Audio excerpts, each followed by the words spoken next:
नमस्कार मित्रों।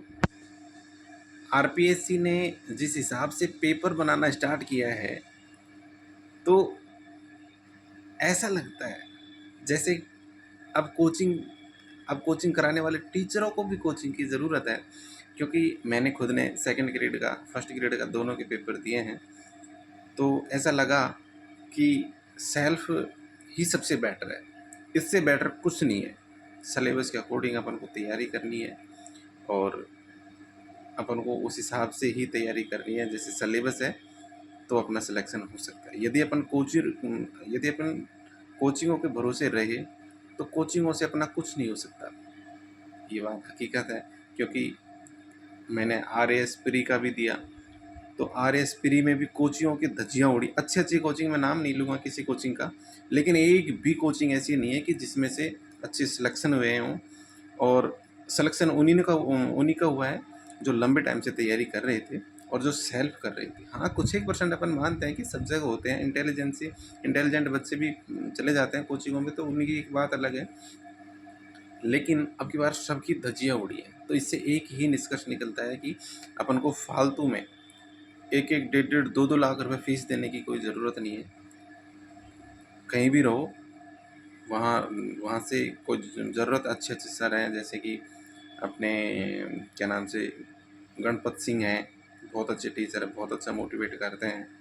और एक धीर सिंह जी सर हैं। मुझे दो टीचरों की मोटिवेशनल बहुत बहुत मतलब गरीब बच्चों के लिए इतना सोचते हैं कि उनका ज़्यादा पैसा खर्च नहीं हो, कम पैसों में काम चल जाए। क्योंकि वो एक गरीब परिवार से हैं, बिलोंग करते हैं, और उन्होंने वो ज़िंदगी जी है, उसको वो दूसरों के सामने, उनका नज़रिया ऐसा है कि वो सामने वाले की परिस्थितियाँ देख लेते हैं, तो उसके हिसाब से वो मेंटेन करते हैं। लेकिन बड़ी-बड़ी कोचिंगों को मुझे पता है, अच्छी-अच्छी कोचिंग है, वहाँ डेढ़ डेढ़ लाख रुपए फीस है। यदि कोई किसान का बच्चा भी चले जाता है या कोई गरीब का बच्चा भी चले जाता है, ऐसे कहता है यही बोलता है ना कि सर जैसे कि 1.5 लाख फीस है और बोला कि सर मुझसे नहीं हो पाएगी, पे मेरे पढ़ने का मन है। तो ऐसे-ऐसे कोचिंग है कि इस तरीके से लताड़ते हैं उनको कि बेचारे का पढ़ने का मन ही उठ जाए उनसे। तो मेरा तो मानना यही है कि अच्छी-अच्छी कोचिंग हो, जिनके नाम पूछ रहे हैं उनके चक्कर में मत पड़ो। क्योंकि उनके में 20-20 हज़ार बच्चे हैं, यदि उनमें से 100 सिलेक्शन कर दिए तो क्या हुआ? लेकिन यदि कोई खुद से पढ़ के यदि एक 1000 की वैकेंसी में से यदि कोचिंगों से 200 सेलेक्ट हुआ तो क्या हुआ? लेकिन 800 तो बिगर कोचिंग के सिलेक्ट हुए हैं। मेरे घर एक टीचर है, फर्स्ट ग्रेड में टीचर हुआ है, महेंद्र जी, गुरुजी पहले थर्ड ग्रेड में था, उन्होंने कहीं से कोचिंग ली, ना ली, ना तो थर्ड ग्रेड की ली, ना फर्स्ट ग्रेड की ली।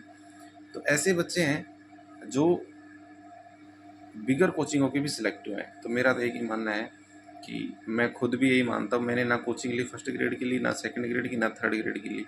मैंने सेल्फ ही किया है। क्योंकि मैं उस हमारे सुमेर गुरुजी हैं और महेंद्र गुरुजी हैं, उनसे मोटिवेट हूँ। क्योंकि उन्होंने सेल्फ करके उन्होंने सेल्फ पढ़ाई करके ही सिलेक्ट हुए हैं। और धीर सिंह सर हैं और गणपत सिंह सर हैं, इनसे मैं लगातार कनेक्ट में रहता हूँ। तो मेरे भी पेपर सेकंड फर्स्ट जो सब्जेक्ट का था वो ठीक हुआ था, लेकिन फर्स्ट में मेरे 28 रह गए कट-पिट के, तो उसमें नहीं हो पाए। कोई बात नहीं, रीस्टार्ट। यदि कभी भी आपका पढ़ने का मन ना करे तो एक बार 12th फेल मूवी को ज़रूर देखना।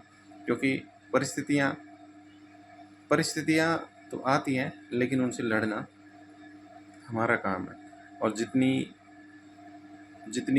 जितना बड़ा अपना लक्ष्य होगा, उतनी ही परिस्थितियाँ आएँगी।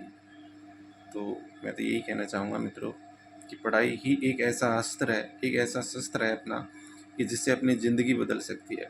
अपने आने वाली पीढ़ी है, उनकी इमेज संवर सकती है। क्योंकि समाज का जिस तरीके से नज़रिए से देखती है समाज, उसमें नौकरी लगना एक बहुत ज़रूरी चीज़ है। लेकिन कोशिश करें अपनी बेस्ट, कोचिंग अपना कि सिलेक्शन होता है तो बहुत अच्छी बात है, नहीं है तो कहीं न कहीं बेस्ट करेंगे। मुझे अब जो जो बच्चा अच्छे से मेहनत कर लेगा, एक बारी, 2 बारी, 1-2 साल यदि अच्छा पढ़ लेगा, तो वो कहीं भी उसको ज़िंदगी में कहीं ये नहीं होगा कि यार मैं नहीं कमा पाऊँगा, वो कमा लेगा कहीं न कहीं। तो बस मैं तो यही है कि अब दोबारा से फर्स्ट ग्रेड की वैकेंसी है और मैं दोबारा से बस फर्स्ट ग्रेड की तैयारी करूँगा। होता है तो बहुत अच्छी बात है। और होगा। अब की बार मुझे पूरा विश्वास है। कुछ कमियां रही हैं, एक एक पेपर का एनालिसिस करना है, किया है, और अब उस हिसाब से ही तैयारी करनी है। जय हिंद।